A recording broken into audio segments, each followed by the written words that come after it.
Hello everyone. सो आज की इस क्लास में बिहार स्टेट एग्ज़ाम के लिए टेस्ट सीरीज़ ये 4th है। इससे पहले 3 और क्लासेस हो चुकी हैं। प्लेलिस्ट में इसका फोल्डर बना दिया गया है, आप वहाँ से उन वीडियोस को देख लीजिएगा। क्लास स्टार्ट हो इससे पहले आप सभी इस वीडियो को ज़्यादा से ज़्यादा लोगों के साथ शेयर ज़रूर कर दीजिए। अगर आप नेट, JRF, PGT, GIC या फिर असिस्टेंट प्रोफेसर एग्ज़ाम की तैयारी कर रहे हैं सोशोलॉजी से, तो इस चैनल के साथ जुड़कर आप यहाँ से अपनी स्टडी को कंप्लीट कर सकते हैं। प्लेलिस्ट में उन सभी वीडियोस के फोल्डर्स मिल जाएंगे, आप वहाँ से उन वीडियोस को देख सकते हैं। तो चलिए स्टार्ट करते हैं। फर्स्ट क्वेश्चन है, एक विशिष्ट सामाजिक पद प्राप्त करने के बाद व्यक्ति जिस प्रकार का व्यवहार करता है उसे भूमिका कहते हैं। किसने परिभाषित किया है? ऑप्शंस दे रखे हैं, Ogburn and निमकॉफ, Horton Hunt, Majumdar, Kingsley Davis. यहाँ पर सही क्या होगा?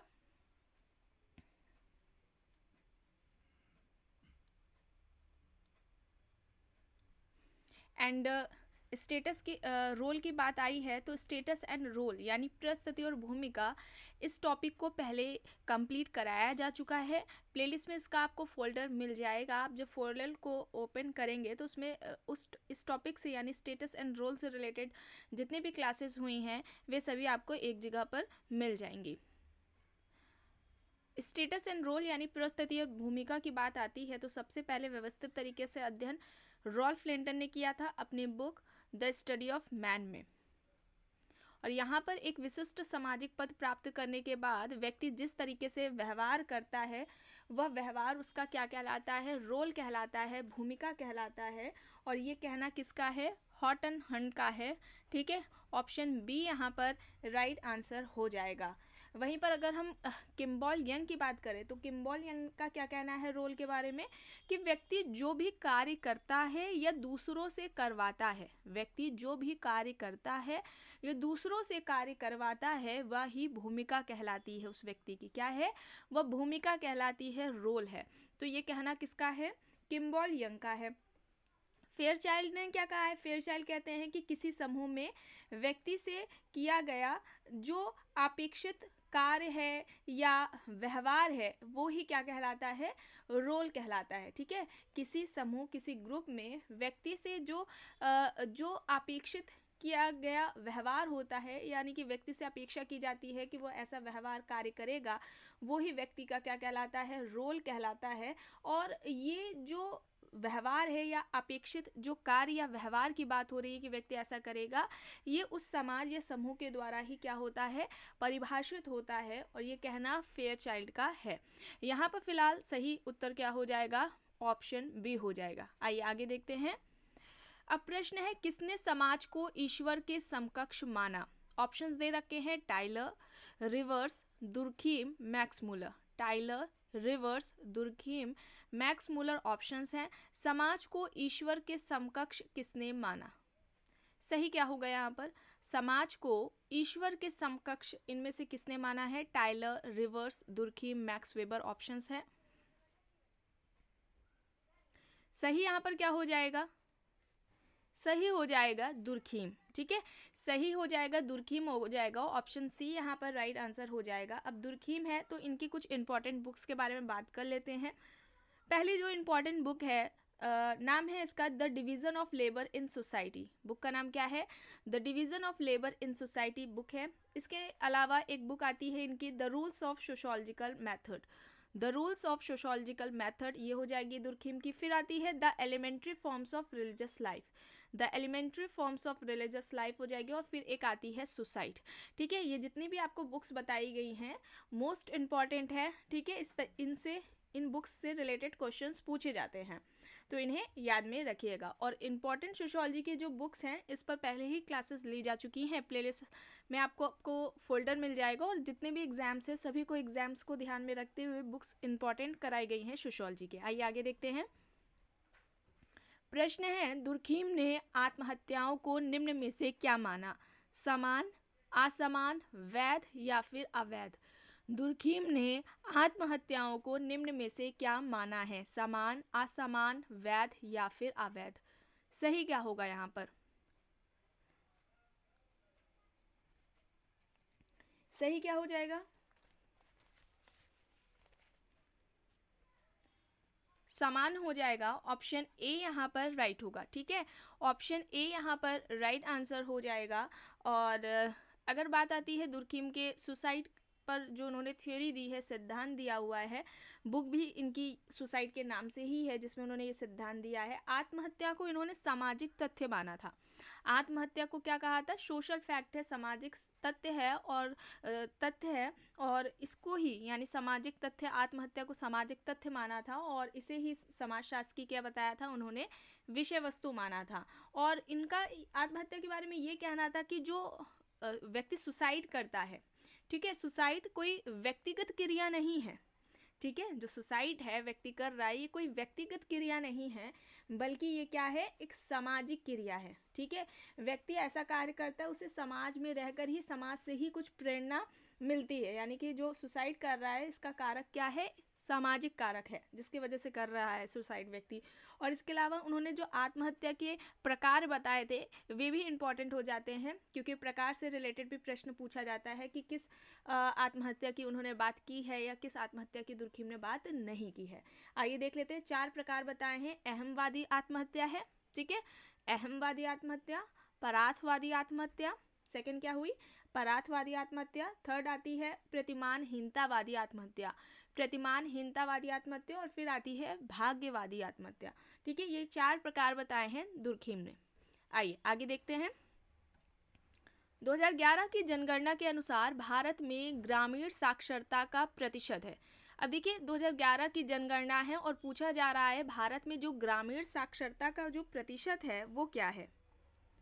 सही क्या होगा यहाँ पर?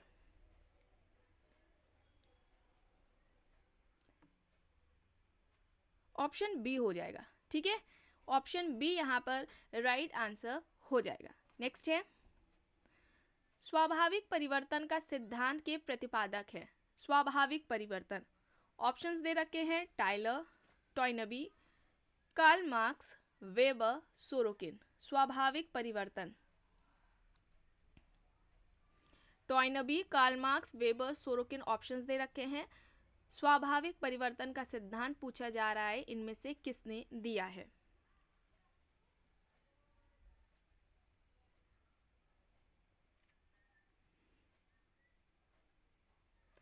राइट आंसर यहाँ पर हो जाएगा सोरोकिन। ठीक है, सोरोकिन, ऑप्शन डी यहाँ पर राइट आंसर हो जाएगा। सोरोकिन ने सामाजिक परिवर्तन का सिद्धांत दिया हुआ था और उनके सामाजिक परिवर्तन को चक्रीय सिद्धांत कहा जाता है, या यूँ कहा जाए कि सामाजिक परिवर्तन का उन्होंने, सोरोकिन ने चक्रीय सिद्धांत दिया था, और जिसे सामाजिक सांस्कृतिक गतिशीलता का सिद्धांत भी कहा जाता है। प्रश्न इस तरीके से भी पूछा जाता है कि सामाजिक सांस्कृतिक गतिशीलता का सिद्धांत किसका है? तो याद रखिएगा सोरोकिन का है। और इनके इस सामाजिक परिवर्तन सिद्धांत को सीमाओं का सिद्धांत, घड़ी के पेंडुलम का सिद्धांत, उतार चढ़ाव का सिद्धांत, इन सभी नामों से जाना जाता है। और प्रश्न इस तरीके से भी पूछा जाता है कि घड़ी के पेंडुलम का सिद्धांत किससे संबंधित है, सीमाओं का सिद्धांत किसने दिया है, ध्रुवीकरण का सिद्धांत किसका है। तो ये सभी इनके सामाजिक परिवर्तन के सिद्धांत के बारे में कहा गया है। और जो अगर बात की जाए सोरोकिन के सामाजिक परिवर्तन के सिद्धांत के अलावा जो उनकी बुक्स हैं, ठीक है, सोशल कल्चरल डायनेमिक्स, ये जो बुक है इनकी सोशल कल्चरल डायनेमिक्स, इसमें उन्होंने ये सोशल चेंज की थ्योरी दी थी। अब सोशल चेंज, सामाजिक परिवर्तन, इस टॉपिक को भी कंप्लीट कराया जा चुका है। 2 फोल्डर आपको इस नाम से मिलेंगे, सोशल चेंज के नाम से। एक तो फोल्डर है जिसमें थ्योरीज कराई गई हैं, जो सामाजिक परिवर्तन से संबंधित जो सिद्धांत हैं उन पर क्लासेस ली गई हैं। एंड जब उस फोल्डर को आप ओपन करेंगे तो उसमें आपको जो क्लासेस मिलेंगी, टॉयनबी का जो सामाजिक परिवर्तन का सिद्धांत है, सोरोकिन का जो सामाजिक परिवर्तन का सिद्धांत, पेरेटो का मिल जाएगा आपको, उसमें स्पैंगलर का मिल जाएगा। सबकी अलग अलग क्लासेस ली गई हैं। और एक आपको फोल्डर मिलेगा सोशल चेंज से रिलेटेड MCQs का। ठीक है, तो ये दोनों ही फोल्डर में जो क्लासेस हैं आपको देखनी है। आप अगर चैनल से नए जुड़े हैं तो आपको पहले थ्योरीज वाली क्लासेस करनी है, उसमें जो थ्योरीज बताई गई उन्हें समझना है अच्छे से, फिर उसके बाद आपको MCQs वाली क्लासेस सॉल्व करनी है। अब सोरोकिन के अगर कुछ इंपॉर्टेंट बुक्स देख लेते हैं, तो जो पहली है क्राइम एंड पनिशमेंट। ठीक है, पहली बुक का नाम क्या है? क्राइम एंड पनिशमेंट है। सेकेंड बुक इनकी आती है एलिमेंट्स ऑफ सोशोलॉजी।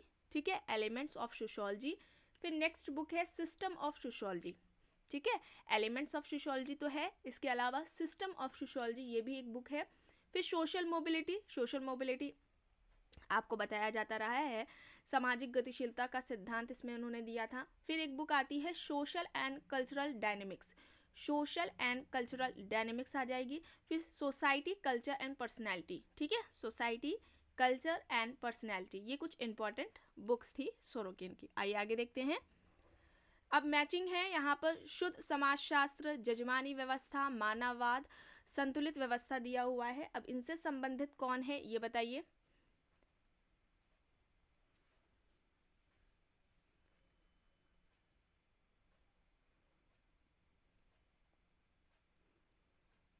सही क्या होगा यहाँ पर?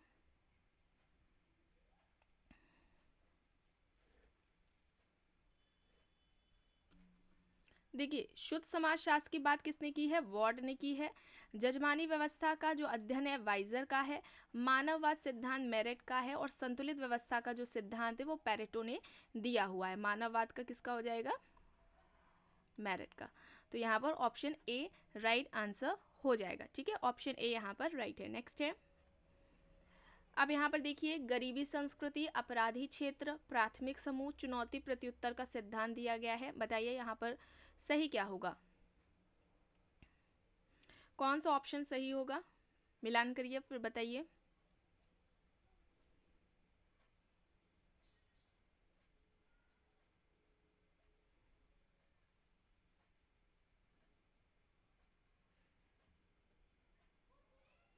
देखिए, गरीबी संस्कृति की जो अवधारणा है ऑस्कर लेविस ने दे रखी है। अपराधी क्षेत्र की जो अवधारणा है क्लोवर्ड ओलेन की है। प्राथमिक समूह का सिद्धांत कूले का हो जाएगा। चुनौती प्रत्युत्तर का सिद्धांत इनका सामाजिक परिवर्तन से संबंधित है, टॉयनबी का।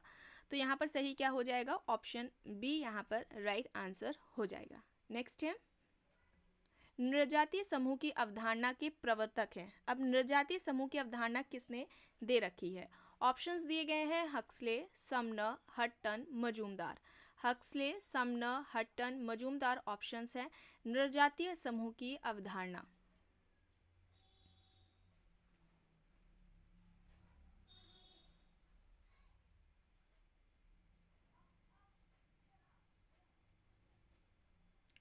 तो यहाँ पर सही क्या हो जाएगा? राइट आंसर यहाँ पर हो जाएगा हक्सले, ठीक है, हक्सले होगा, ऑप्शन ए यहाँ पर राइट आंसर हो जाएगा। नेक्स्ट है सहकष्टी प्रथा। अब सहकष्टी प्रथा से संबंधित कौन है? ऑप्शन है Rivers, Tylor, MacIver, Levi Strauss. Rivers, Tylor, MacIver, Levi Strauss options दिए गए हैं। सहकष्टी प्रथा किससे संबंधित है?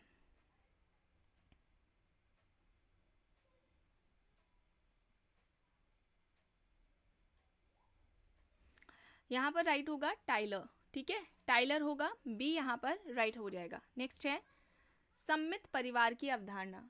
अब ये अवधारणा किसकी है? फैमिली, जब टॉपिक कंप्लीट कराया गया तो सारे ये इस तरीके से जो परिवार की अवधारणाएं दी हैं ये सब कराई गई हैं। ऑप्शंस दे रखे हैं Zimmerman, Murdock, Young and Willmott, Morgan. Zimmerman, Murdock, Young and Willmott, Morgan options दिए गए हैं। सम्मित परिवार की अवधारणा पूछी जा रही है, किसकी है?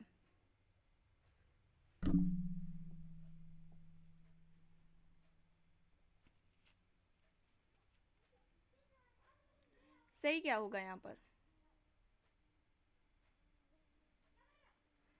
सम्मित परिवार की अवधारणा किसकी हो जाएगी? यंग एंड विलमोट की, ठीक है, यंग एंड विलमोट की अवधारणा है सम्मित परिवार की। तो यहाँ पर ऑप्शन सी राइट आंसर हो जाएगा। जिमरमैन की बात आती तो इन्होंने 3 प्रकार बताए हैं परिवार के। एक तो इन्होंने बताया है न्यासधारी परिवार, ठीक है, एक क्या बताया है? न्यासधारी परिवार बताया है। दूसरा परिवार इन्होंने गृहस्थ परिवार बताया, ठीक है, पहला न्यासधारी परिवार, दूसरा गृहस्थ परिवार और तीसरा आणविक परिवार, ठीक है। आणविक परिवार को व्यक्तिवादी प्रकार भी कहा जाता है। प्रश्न इस तरीके से भी पूछा जा सकता है कि व्यक्तिवादी परिवार की अवधारणा किसने दी है? तो याद रखिएगा जिमरमैन ने दी है। आणविक परिवार को ही व्यक्तिवादी परिवार भी कहा जाता है। और इसके अलावा मॉर्गन, ठीक है, मॉर्गन की बात की जाए तो मॉर्गन ने 5 प्रकार बताए हैं परिवार के, और ये इम्पॉर्टेंट है, प्रश्न पूछता है सही क्रम में लगाने के लिए, ठीक है, मॉर्गन ने जो परिवार के 5 प्रकार बताए उनका सही क्रम क्या है। तो पहले नंबर पर आता है समरक्त परिवार, पहले नंबर का हो जाएगा समरक्त परिवार। दूसरे नंबर पर आता है समूह विवाही परिवार, ठीक है, समूह विवाही परिवार। फिर आता है थर्ड नंबर पर युगल परिवार, युगल परिवार। फिर पित्त सत्तात्मक परिवार और लास्ट में एक विवाहीय परिवार आता है, ठीक है। तो यहाँ पर ऑप्शन सी राइट आंसर हो जाएगा। नेक्स्ट है गुट समाज की अवधारणा।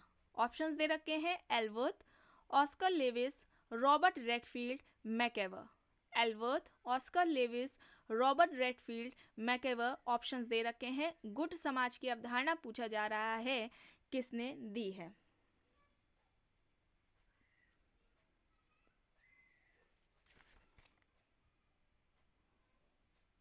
सही क्या होगा यहाँ पर? देखिए, गुट समाज की जो अवधारणा है वो ऑस्कर लेविस ने दी है। ऑस्कर लेविस जिन्होंने जजमानी व्यवस्था के बारे में भी बातें करी हैं, और इनका जजमानी व्यवस्था के बारे में क्या कहना था कि ये एक शोषणकारी संस्था है, जहाँ पर विलियम वाइजर जजमानी व्यवस्था का सबसे पहले अध्ययन करते हैं व्यवस्थित तरीके से यूपी के करीमपुर गांव पर। और वाइजर का ये कहना था जजमानी व्यवस्था के बारे में कि जो जजमानी व्यवस्था है वो क्या है, एक प्रकार्यात्मक संस्था है। वहीं पर इसके विपरीत ऑस्कर लेविस का क्या कहना है कि जो जजमानी व्यवस्था है वो एक शोषणकारी संस्था है, शोषणकारी संस्था। अब शोषणकारी संस्था क्यों कहते हैं उसका भी एक कारण है। इनका मानना है कि जो उच्च जातियां होती हैं वे निम्न जातियों का शोषण करती हैं, इस वजह से इन्होंने क्या कहा था, जजमानी व्यवस्था शोषणकारी संस्था है, और ये याद रखिएगा ऑस्कर लेविस ने कहा है। और इसके अलावा गरीबी संस्कृति की भी अवधारणा इन्होंने दे रखी है। अब गरीबी संस्कृति के बारे में क्या कहना था, इन्होंने क्यों ये कॉन्सेप्ट दिया था, प्रश्न इस तरीके से भी पूछा जाता है, कहाँ पर अध्ययन करके दिया है इन्होंने। तो मैक्सिको में कुछ समूह थे जिनका इन्होंने अध्ययन किया था, और वहाँ पर इन्होंने ऑस्कर लेविस ने पाया कि वहाँ पर जो वे समूह हैं उनके लिए जो गरीबी है वो कोई समस्या नहीं है, वे गरीबी में ही जी रहे हैं, उससे बाहर निकलने का किसी भी तरीके का कोई प्रयास नहीं करते हैं, उसी में वे इंजॉय करते हैं, उसी में वे रहते हैं, ठीक है। तो यही इनकी गरीबी संस्कृति की अवधारणा थी। मैक्सिको के कुछ समूहों पर अध्ययन करके ये अवधारणा उन्होंने दे रखी है, ठीक है। इंपॉर्टेंट बातें हैं, इन्हें याद रखिएगा। आइए आगे देखते हैं। अब यह परिभाषा किसकी है कि समाजीकरण एक प्रक्रिया है जिससे कि व्यक्ति समूह के आदर्श नियमों के अनुरूप व्यवहार करना सीखता है। ऑप्शंस दे रखे हैं एच.एम. जॉनसन, ए. ग्रीन, ऑकबर्न, बोगार्डर्स। एच.एम. जॉनसन, ए. ग्रीन, ऑकबर्न, बोगार्डर्स ऑप्शंस हैं। यह परिभाषा किसकी है कि समाजीकरण एक प्रक्रिया है जिससे कि व्यक्ति समूह के आदर्श नियमों के अनुरूप व्यवहार करना सीखता है। समाजीकरण इस टॉपिक को कंप्लीट कराया जा चुका है, इसका भी प्लेलिस्ट में आपको फोल्डर मिल जाएगा। देखिए, आप किसी भी एग्जाम की तैयारी कर रहे हो, प्लेलिस्ट में अभी तक आपको जितनी भी क्लासेस हो चुकी हैं उन सभी का फोल्डर मिल जाएगा, और सभी एग्ज़ाम्स को ध्यान में रखते हुए ही टॉपिक्स को कंप्लीट कराया गया है। तो आप किसी भी एग्ज़ाम की तैयारी कर रहे हो सोशियोलॉजी से रिलेटेड, आप उन क्लासेस को देख सकते हैं। अब समाजीकरण की बात आती है, तो समाजीकरण की अगर हम कुछ विशेषताओं की बात कर ले जो कि इम्पॉर्टेंट है, प्रश्न विशेषताओं से भी संबंधित पूछ लिया जाता है, ठीक है। तो इसकी एक जो सर्व प्रमुख विशेषता है, महत्वपूर्ण जो विशेषता है वो ये है कि ये एक सीखने की प्रक्रिया है, ठीक है। समाजीकरण क्या है, सीखने की प्रक्रिया है जो कि जीवन प्रयत्न चलती रहती है, ठीक है। तो समाजीकरण क्या है, एक सीखने की प्रक्रिया है। दूसरी हो जाएगी जीवन प्रयत्न चलती रहती है। तीसरी अपने समाज के, ठीक है, जिसमें व्यक्ति रह रहा है, जिस सोसाइटी में, उस सोसाइटी के जो मूल्य होते हैं, मानदंड होते हैं, आदर्श होते हैं, उनको आंतरिकृत करने की ये प्रक्रिया है, ठीक है। और महत्वपूर्ण अवस्था से संबंधित इस तरीके से भी प्रश्न पूछा जाता है कि जो समाजीकरण है उसकी महत्वपूर्ण अवस्था कौन सी है। तो जो बाल्यावस्था से किशोरावस्था तक जो समाजीकरण की प्रक्रिया होती है व्यक्ति की, वो महत्वपूर्ण मानी जाती है, ठीक है। और चूंकि ये जीवन प्रयत्न चलती है तो इसमें निरंतरता भी पाई जाती है, और यह एक क्या है, गतिशील प्रक्रिया भी है, ठीक है। तो यहाँ पर क्या हो जाएगा, जॉनसन हो जाएगा, ये जॉनसन का कहना है, ए यहाँ पर राइट होगा। आइए आगे देखते हैं। प्रश्न है, क्रांतियों को इतिहास का स्वचालित इंजन किसने कहा है। ऑप्शंस हैं Auguste Comte, Friedrich Hegel, Saint Simon Karl Marx, क्रांतियों को इतिहास का स्वचालित इंजन इनमें से किसने कहा?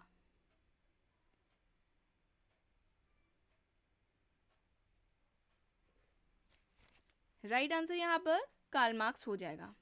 ठीक है, अब कार्ल मार्क्स से रिलेटेड क्लासेस हो चुकी हैं, इनका पूरा एक फोल्डर बनाया गया है प्लेलिस्ट में, और इनकी जो सिद्धांत रहे हैं, अवधारणाएं, सिद्धांत है, जैसे कि द्वंदात्मक भौतिकवाद का सिद्धांत है, वर्ग संघर्ष का जो सिद्धांत दिया हुआ है, स्वयं में वर्ग, स्वयं के लिए वर्ग की अवधारणा, अतिरिक्त मूल्य का सिद्धांत, मिथ्या चेतना की जो अवधारणा है, ठीक है, इन सभी पर क्लासेस हो चुकी हैं, आपको फोल्डर में मिल जाएंगी, कार्ल मार्क्स का फोल्डर मिल जाएगा। और एक क्लास इनके महत्वपूर्ण कथन से संबंधित है, जैसे कि आपको ये कथन देखने को मिल रहा है ना, क्रांतियों को इतिहास का स्वचालित इंजन, इसी तरीके से जो इनके महत्वपूर्ण कथन है उन पर क्लास ली गई, और बाकी के जो क्लासेस हैं वो इनके एमसीक्यूज से रिलेटेड है, यानी कि इनकी जो भी थियरीज रही हैं उनसे रिलेटेड जो एमसीक्यूज बनते हैं उन पर क्लासेस ली गई है। तो प्लेलिस्ट में आपको फोल्डर मिल जाएगा।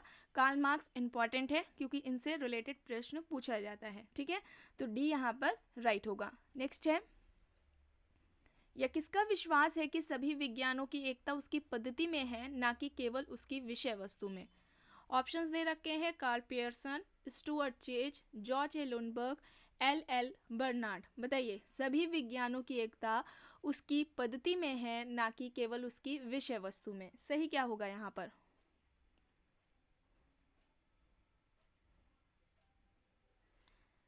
Right answer Karl Pearson, option A यहाँ पर राइट होगा। नेक्स्ट है, विवाह स्वयं में एक संस्था है, प्रथा नहीं, यह किसका कथन है? विवाह स्वयं में एक संस्था है, यह प्रथा नहीं है, यह किसका कथन है? ऑप्शंस दे रखे हैं, W G Sumner, A G Keller, Westermarck, MacIver and Page. बताइए, विवाह स्वयं में संस्था है, प्रथा नहीं है, यह किसका कहना है?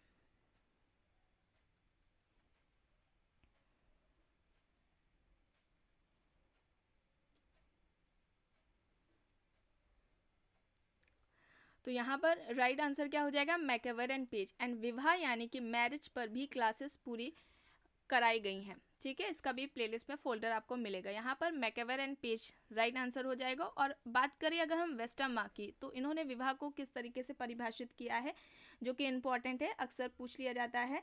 तो इनका ये कहना है कि विवाह एक या एक से अधिक पुरुषों का एक या एक से अधिक स्त्रियों के साथ होने वाला एक ऐसा संबंध है। ठीक है, विवाह एक या अधिक पुरुषों का एक या अधिक स्त्रियों के बीच या एक या अधिक स्त्रियों के साथ होने वाला एक ऐसा संबंध है। ठीक है, यानी कि जिस संबंध को समूह जो समाज है या जो हम कह ले प्रथा कानून, इसके द्वारा क्या है, मान्यता प्राप्त है। तो वेस्टर मार्क का कहना है कि जो विवाह है वो एक या एक से अधिक पुरुषों का एक या एक से अधिक स्त्रियों के साथ होने वाला एक ऐसा संबंध है जिसे कानून और प्रथा के द्वारा मान्यता प्राप्त होती है। अब यहाँ पर विवाह की बात हो रही है, तो मेलानोव्स्की से भी रिलेटेड प्रश्न पूछा जाता है कुछ इस तरीके से कि किसने विवाह को बच्चों की उत्पत्ति और देखभाल के लिए समझौता कहा है। ठीक है, विवाह बच्चों की उत्पत्ति, विवाह या कह लें हम विवाह संतानों की उत्पत्ति और देखभाल के लिए एक समझौता है, इस तरीके से किसने परिभाषित किया है? तो याद रखिएगा, मेलानोव्स्की का यह तर्क है। ठीक है, तो यहाँ पर ऑप्शन डी होगा राइट। नेक्स्ट है, किसने कहा है कि समाजशास्त्र एवं मानव शास्त्र जुड़वा बहनें हैं? समाजशास्त्र और मानव शास्त्र को जुड़वा बहनें, इनमें से किसने कहा है? ऑप्शंस दे रखे हैं, Burns, A L Kroeber, Hoebel, Giddings. सही क्या होगा यहाँ पर? समाजशास्त्र और मानव शास्त्र क्या है? जुड़वा बहनें हैं, ये किसका तर्क है? सही यहाँ पर होगा क्रोबर, बी यहाँ पर राइट हो जाएगा। आइए आगे देखते हैं। प्रश्न है, किसका मत है कि संपर्क और संचार सामाजिक अंतरक्रिया की दो मुख्य शर्तें हैं? संपर्क और संचार को सामाजिक अंतरक्रिया की दो मुख्य शर्तें किसने माना? ऑप्शंस दे रखे हैं, Park and Burgess, Ogburn and Nimkoff, MacIver and Page, Gillin and Gillin. सही क्या होगा यहाँ पर?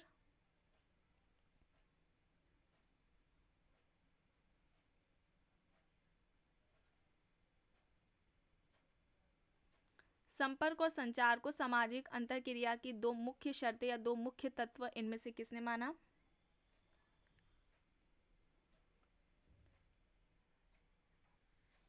पार्क एंड बर्गेस ने। ऑप्शन ए यहाँ पर राइट आंसर हो जाएगा। नेक्स्ट है, मार्क्स के अनुसार जब लोग दूसरे वर्गों के साथ अपने द्वंद्वात्मक संबंधों के प्रति जागरूक हो जाते हैं तब इसका परिणाम होता है स्वयं में वर्ग, श्रम विभाजन, स्वयं के लिए वर्ग, नेतृत्व का विकास। प्रश्न ध्यान से देखिएगा, जब लोग दूसरे वर्गों के साथ अपने द्वंद्वात्मक संबंधों के प्रति जागरूक हो जाते हैं तब इसका परिणाम होता है।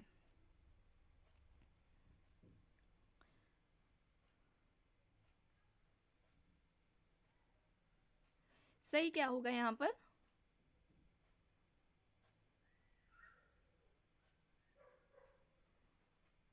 स्वयं के लिए वर्ग। ठीक है, स्वयं के लिए वर्ग होगा। ऑप्शन सी यहाँ पर राइट आंसर हो जाएगा। नेक्स्ट है, निम्न में से किसका दावा है कि सामाजिक विघटन का मूल स्रोत आदर्श शून्यता यानी कि एनोमी है? ऑप्शंस दे रखे हैं R K Merton, Parsons, Durkheim, H M Johnson. R K Merton, Parsons, Durkheim, H M Johnson options दे रखे हैं। सामाजिक विघटन का मूल स्रोत आदर्श शून्यता यानी कि एनोमी है। यह किसका तर्क है?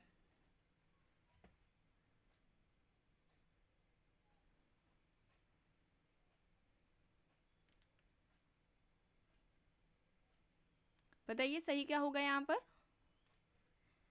दुर्खीम होगा। दुर्खीम यानी कि सी यहाँ पर राइट आंसर हो जाएगा। और दुर्खीम ने अपना ये जो एनोमी यानी कि जो आदर्श शून्यता का जो सिद्धांत दे रखा है वो अपनी पुस्तक the division of labour in society में दिया है। ठीक है, बुक का नाम क्या है? The division of labour in society, जिसमें कि इन्होंने अपनी ये थियोरी दे रखी है। और इनका दुर्खीम का ये भी कहना है कि हर समाज में ये जो आदर्श शून्यता की जो स्थिति है यह देखने को मिलती है। अंतर मात्रा का हो सकता है, किसी समाज में ज़्यादा हो, किसी समाज में कम हो। ठीक है, तो ऑप्शन सी यहाँ पर राइट होगा। नेक्स्ट है, निम्न में से किसने इस पर बल दिया है कि संघर्ष समाज के संरक्षण में सकारात्मक भूमिका निभाता है? प्रश्न देखिए, इंपॉर्टेंट है। संघर्ष यानी कि जो कॉन्फ्लिक्ट है समाज के संरक्षण में सकारात्मक भूमिका निभाता है। ऑप्शंस हैं Max Weber, Lewis Coser, Karl Marx, Anthony Giddens. Max Weber, Lewis Coser, Karl Marx, Anthony Giddens options दे रखे हैं।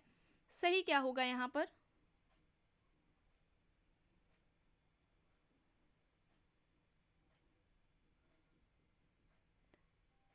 सही क्या होगा?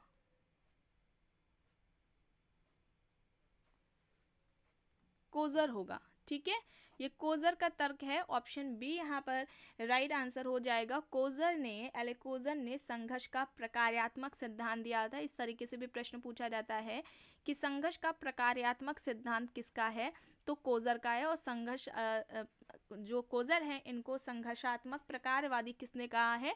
रॉल्फ टर्नर ने कहा है। ये भी याद रखिएगा, प्रश्न इस तरीके से भी बनता है। ठीक है, और कोजर का ये भी कहना था कि जो संघर्ष होता है समाज में, कॉन्फ्लिक्ट होता है, ये सामाजिक व्यवस्था के एकीकरण और अनुकूलन में सहायता करता है। जो संघर्ष है वो व्यवस्था को एकीकरण और अनुकूलन बनाए रखने के लिए क्या करता है? मदद करता है। और ये भी याद रखिएगा, कोजर सिमेल से प्रभावित थे। ठीक है, और सिमेल भी संघर्ष के प्रकारवादी सिद्धांत की बात करते हैं। ठीक है, तो यहाँ पर बी राइट हो जाएगा। नेक्स्ट है, निम्न में से किसने आत्महत्या की दर को व्यक्तियों के सामाजिक समूह में एकीकरण से संबंधित पाया? आत्महत्या की दर को व्यक्तियों के सामाजिक समूह में एकीकरण से संबंधित किसने देखा है? ऑप्शंस हैं Durkheim, Merton, C H Cooley, Freud. Durkheim, Merton, C H Cooley, Freud options दे रखे हैं। यहाँ पर सही क्या हो जाएगा? राइट आंसर क्या होगा यहाँ पर? दुर्खीम होगा। ए यहाँ पर क्या होगा? राइट आंसर हो जाएगा। नेक्स्ट है, प्रयोगात्मक शोध में समानता दो प्रकार के समूहों का उपयोग किया जाता है। एक को प्रयोगात्मक समूह कहा जाता है और दूसरे को क्या कहा जाता है ये बताना है। मापन समूह, नियंत्रित समूह, संदर्भ समूह, उपसमूह। सही क्या होगा?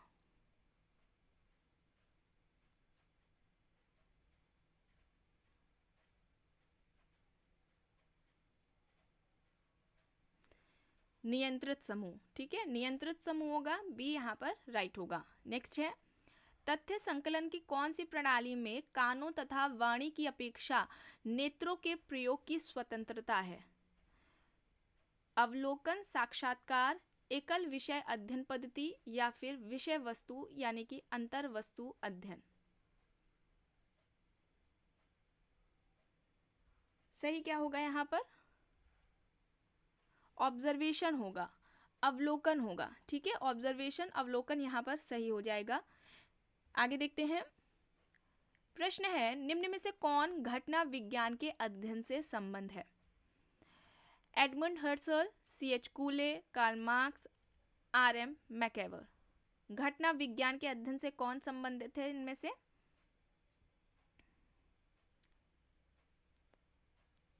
सही क्या होगा यहाँ पर? देखिए, घटना विज्ञान की बात आती है, घटना क्रिया विज्ञान की, तो इसका सबसे पहले प्रयोग, ठीक है, जर्मन दार्शनिक हीगल ने किया था। देखिए, महत्वपूर्ण बातें आपको बताई जा रही है, ध्यान से सुनिएगा, इम्पॉर्टेंट है। हीगल ने, जो कि जर्मन दार्शनिक हैं, इन्होंने सबसे पहले घटना क्रिया विज्ञान का प्रयोग किया था अपनी पुस्तक फिनोमेनोलॉजी ऑफ द माइंड में। बुक का नाम क्या है? Phenomenology of the mind book है, जिसमें हीगल ने सबसे पहले घटना क्रिया विज्ञान की बात की थी, और ये एक जर्मन दार्शनिक है। फिर आते हैं हर्सल, ठीक है। अब हर्सल ने दर्शन शास्त्र में सबसे पहले घटना क्रिया विज्ञान की व्याख्या और इसका वर्णन किया है, तो क्या हर्सल क्या हो जाते हैं? जनक। लेकिन अब यहाँ पर क्या होती है, इंपॉर्टेंट आपको बात बताई जा रही है, समाज शास्त्र में, ठीक है, समाज शास्त्र में सबसे पहले इस कॉन्सेप्ट का यूज़ किसने किया था, या समाज शास्त्र में इसके जनक कौन हैं? तो हर्सल के ही स्टूडेंट हैं, इनका नाम है शुट्स, एल्फ्रेड शुट्स। हर्सल के जो कि स्टूडेंट हैं, इन्होंने समाजशास्त्र में सबसे पहले फिनोमेनोलॉजी यानी कि घटना क्रिया विज्ञान इस कॉन्सेप्ट का यूज़ किया था। और इनकी जो बुक है, बुक भी इंपॉर्टेंट है, बुक भी अक्सर पूछ ली जाती है, किस बुक में ये इन्होंने कॉन्सेप्ट दिया है, तो बुक का नाम क्या है? The phenomenology of the social world. The phenomenology of the social world ये बुक है एल्फ्रेड शुट्स की, जिसमें इन्होंने सामाजिक घटना क्रिया विज्ञान इस अवधारणा का प्रयोग किया है। और सामाजिक घटना क्रिया विज्ञान के जनक भी एल्फ्रेड शुट्स माने जाते हैं। और यहाँ पर चूंकि ऑप्शंस में शुट्स नहीं है, हर्सल दिया गया है, तो यहाँ पर ऑप्शन ए राइट आंसर हो जाएगा। नेक्स्ट है, निम्न में से कौन विनिमय सिद्धांत के अध्ययन का केंद्र बिंदु है? इनमें से जो विनिमय सिद्धांत का जो केंद्र बिंदु या मुख्य बिंदु है, वो किसे माना जाता है?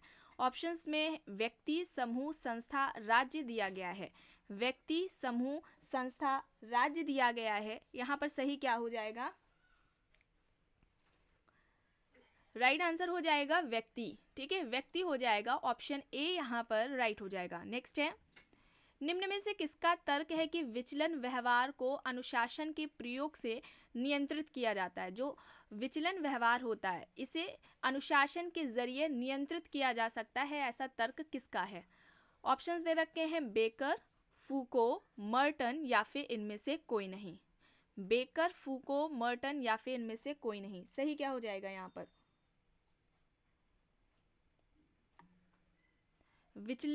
जो विचलनगामी व्यवहार है, इसे अनुशासन के जरिए नियंत्रित किया जा सकता है, यह तर्क रॉबर्ट किंग मर्टन का है। ऑप्शन सी यहाँ पर राइट होगा। नेक्स्ट है, चेतन तथा अचेतन प्रकार के सामाजिक नियंत्रण का उल्लेख किसके द्वारा किया गया है? अब यहाँ पर सोशल कंट्रोल की बात आ रही है, सामाजिक नियंत्रण, और इस टॉपिक पर पहले ही क्लास ली जा चुकी है, इस टॉपिक को कंप्लीट कराया जा चुका है, प्लेलिस्ट में आपको इसका फोल्डर भी मिल जाएगा।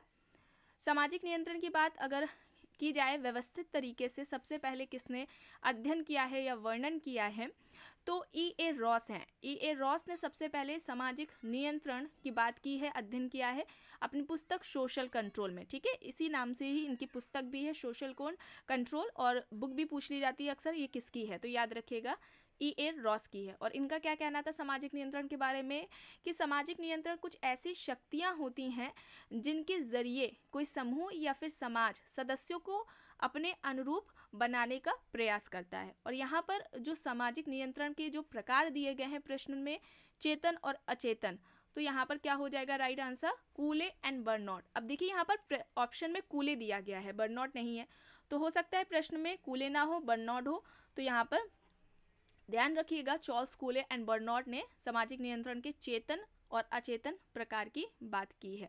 ठीक है, तो ए यहाँ पर राइट होगा। नेक्स्ट है, किसने कहा है कि धर्म, प्रजा और रति हिंदू विवाह के उद्देश्य माने जाते हैं? ऑप्शंस दे रखे हैं, A.S. अल्टेकर, P.H. प्रभु, K.M. कपाड़िया, M.N. श्रीनिवास। बताइए। मैरिज वाला जब क्लासेस ली गई थी, टॉपिक कंप्लीट कराया गया था, तो ये सभी बताया गया था।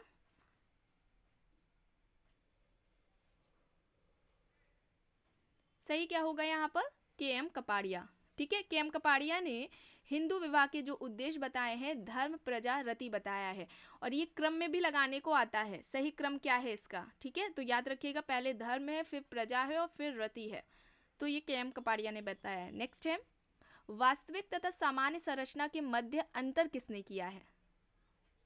यह प्रश्न इस तरीके से भी पूछ लिया जा सकता है कि सामाजिक संरचना के दो प्रकार, वास्तविक सामाजिक संरचना और सामान्य सामाजिक संरचना किसने बताए हैं? ऑप्शंस में नाडेल, दुर्कीम, मर्टन, रेडक्लिफ ब्राउन दिए गए हैं। एंड सोशल स्ट्रक्चर यानी कि सामाजिक संरचना, प्रकारवाद यानी कि फंक्शनलिज्म, स्ट्रक्चरल फंक्शनलिज्म यानी कि संरचनात्मक प्रकारवाद, या फिर संरचनावाद यानी कि स्ट्रक्चरेशन, इस पर क्लासेस ली जा चुकी हैं। इसी नाम से आपको प्लेलिस्ट में फोल्डर मिलेगा। अब इनसे संबंधित जो समाजशास्त्री हैं, जैसे कि नाडेल हैं, हमारे स्पेंसर हो जाएंगे, Radcliffe Brown, Malinowski, Parsons, Robert King Merton, Leach हो जाएंगे, एंथोनी गिडिंस हो जाएंगे। इन्होंने क्या अपने सिद्धांत दिए हैं, और उन सिद्धांतों को भी कंप्लीट कराया गया है 1-2 क्लासेस में, और फिर बाकी की जो भी क्लासेस हैं इनसे रिलेटेड जो MCQs बनते हैं और अभी तक जो भी एग्जाम्स हुए हैं उनमें जिस तरीके से प्रश्न पूछे गए हैं उन्हें कराया गया है उन क्लासेस में। तो उन्हें ज़रूर देखिएगा, ये टॉपिक मोस्ट इंपॉर्टेंट है, इसे याद रखिएगा। और यहाँ पर राइट आंसर हो जाएगा रेडक्लिफ ब्राउन। रेडक्लिफ ब्राउन यहाँ पर राइट होगा, ऑप्शन डी यहाँ पर राइट आंसर हो जाएगा। और इनकी रेडक्लिफ ब्राउन की एक इम्पॉर्टेंट बुक भी है, the structure and function in primitive society. The structure and function in primitive society, ये ब्राउन की बुक है, इसे याद रखिएगा। एंड लास्ट क्वेश्चन है, भारतीय संविधान की किस अनुच्छेद के द्वारा राज्य की ओर से समाज के कमजोर वर्गों, अनुसूचित जातियों और जनजातियों को आर्थिक और शिक्षा संबंधी विशेष सुविधाएं देने की व्यवस्था की गई है, जिससे कि वे अपनी उन्नति कर सकें? आर्टिकल्स दिए गए हैं, जो अनुच्छेद हैं, अनुच्छेद 42, अनुच्छेद 43, अनुच्छेद 44 या फिर अनुच्छेद 46। सही क्या हो जाएगा यहाँ पर? राइट आंसर हो जाएगा अनुच्छेद 46, ऑप्शन डी यहाँ पर राइट आंसर हो जाएगा। तो आज की क्लास में बस इतना ही। आई होप ये आपको पसंद आई होगी। अगर पसंद आई है तो प्लीज़ लाइक करिएगा, कमेंट करके ज़रूर बताइएगा। चैनल पर अगर आप नए हैं तो चैनल को भी ज़रूर सब्सक्राइब कर लीजिएगा, एंड इस वीडियो को जितना हो सके ज़्यादा से ज़्यादा लोगों के साथ शेयर भी ज़रूर करिएगा। Thank you.